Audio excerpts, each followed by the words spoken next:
She once believed she had found a sister in Ugochi. But trust, when placed in the wrong hands, can rot like flesh. Their story began at the age of 7. Ngozi had been chasing a runaway ball across the street when she slipped, tumbling into a muddy puddle. Her knees were scraped, her dress stained. Just then, a barefoot girl carrying a bag of mangoes appeared.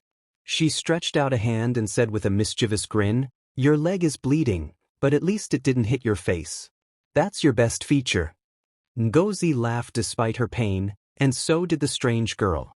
From that moment, Ngozi and Ugochi became inseparable. They grew up like two halves of the same coin, always together, always noticed. They attended the same schools, shared desks, whispered secrets under apple trees, and even wrote their dreams into journals. Dream careers, dream weddings, dream lives. In one of those notebooks, Ngozi once wrote, "No matter what, we rise together." For years, that promise seemed unbreakable. University didn't separate them either. Though they studied in different departments, they still ate lunch together, exchanged gossip during dull lectures, and stayed up late to finish assignments side by side. Life felt light and golden. But beneath the surface, a seed of comparison was already sprouting inside Ugochi's chest. Ngozi stood out everywhere she went, not by effort, but by nature. She carried a quiet elegance that drew attention without trying. Even in slippers and jeans, heads turned. Lecturers lingered too long, boys stammered in her presence. Ugochi noticed every glance, every smile Ngozi received. She never voiced her feelings, but a question began gnawing at her heart. Why not me? After graduation, they rented a small apartment together, just as they had always planned. 2 bedrooms, 1 kitchen, and even a shared wardrobe. They worked modest jobs while applying for better ones. On the surface, their friendship was unchanged. They cooked together, laughed, and dreamed. But inside, Ugochi's laughter grew thin. She watched how admirers appeared at their compound, always asking for Ngozi. She noticed gifts, perfumes, handbags, invitations, delivered to her door. And she noticed how Ngozi, without effort, rejected men Ugochi would have given anything to be chosen by. One night, Ngozi came home glowing after dinner with yet another suitor. Ugochi sat staring at a photo of the two of them taped to the wall, a memory from a beach trip where they had both been radiant. But now, Ngozi seemed to shine brighter, and in Ugochi's chest, something cracked. A thought whispered, sharp and wicked, "If she weren't here, maybe it would finally be your turn." She shook her head, muttering, "God forbid." But the thought didn't vanish. It simply waited. Ngozi's life only seemed to rise higher. She soon began seeing Ikenna, a calm, wealthy entrepreneur who adored her. He bought her flowers, groceries, even a new phone. When Ngozi blushed at the mention of his name, Ugochi's envy flared. She masked it with smiles, but every kindness Ngozi received deepened the bitterness inside her. At work, too, Ngozi was favored. The boss gave her the best clients, valued her input, smiled more at her than at anyone else. Meanwhile, Ugochi labored twice as hard for half the recognition. It was like the universe itself had chosen sides. The breaking point came one Thursday evening. Ngozi walked in with excitement lighting her face. "Ikenna wants to meet my parents," she announced. "I think he's the one." Ugochi smiled, hugged her, even said, "I'm happy for you." But inside, the final thread snapped. That night, while Ngozi slept peacefully, Ugochi sat outside on the balcony scrolling through her phone until her eyes stopped at an old contact, Mama Obina Herbs. A message was sent. Soon, Ugochi found herself in a compound that smelled of burnt wood and rotting herbs. The old woman who greeted her warned, "Some paths don't have U-turns." But Ugochi insisted, "I just want her shine to fade. Just a little." The woman handed her a silver pin soaked in dark oil, wrapped in black cloth. "Place it where she will touch. It will darken her beauty. It won't kill her, unless fate decides otherwise." That night, Ngozi borrowed one of Ugochi's handbags for a date. She didn't notice the pin hidden in its pocket.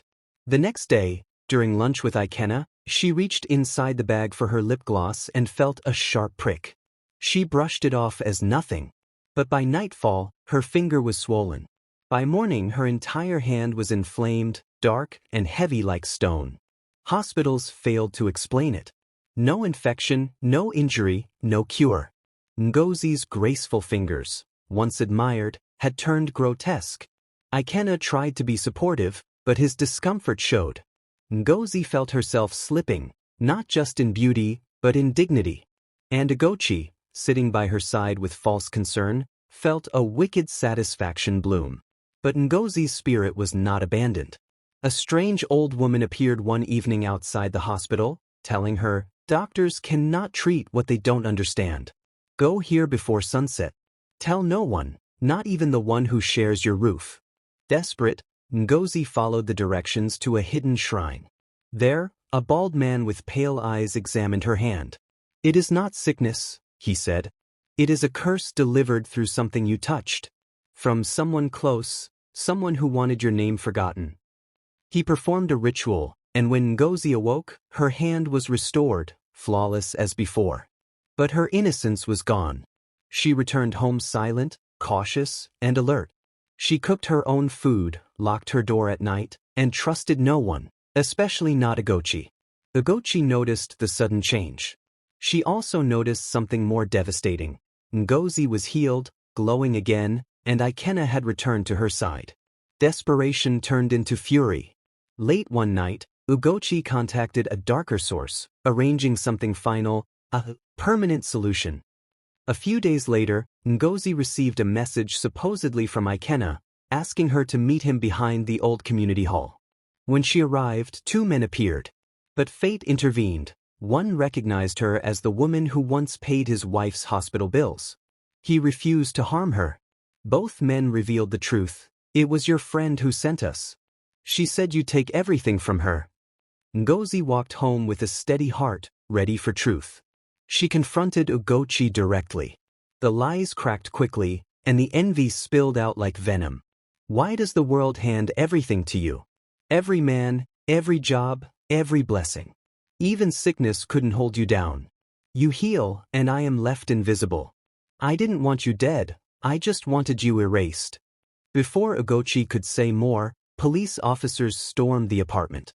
The two men had already confessed. Ugochi was arrested for conspiracy and attempted murder. As she was dragged away, she hissed, "Ikenna would have loved me if not for you." But Ngozi only whispered, "You ruined yourself." Years later, Ngozi was married to Ikenna, carrying twins, her home filled with peace and music. Ugochi, meanwhile, withered in prison, silent, bitter, consumed by the very envy she had nurtured. One day, Ngozi received the news. Ugochi was gone, found lifeless in her cell. Ngozi did not rejoice, but she wept for the memory of a childhood friend who once pulled her from a puddle and made her laugh. The lesson was clear. Envy is a poison that devours the one who carries it. Betrayal doesn't always come from strangers. It can live under the same roof, eat from the same plate, and smile at you while sharpening its knife. Ngozi survived because her kindness shielded her. Every good deed she sowed returned in her darkest hour. But Ugochi's jealousy destroyed her from within. Trying to dim another's light never makes your own shine brighter. In the end, Ngozi rose above it all. Not because she was lucky, but because destiny cannot be stolen, it can only be delayed.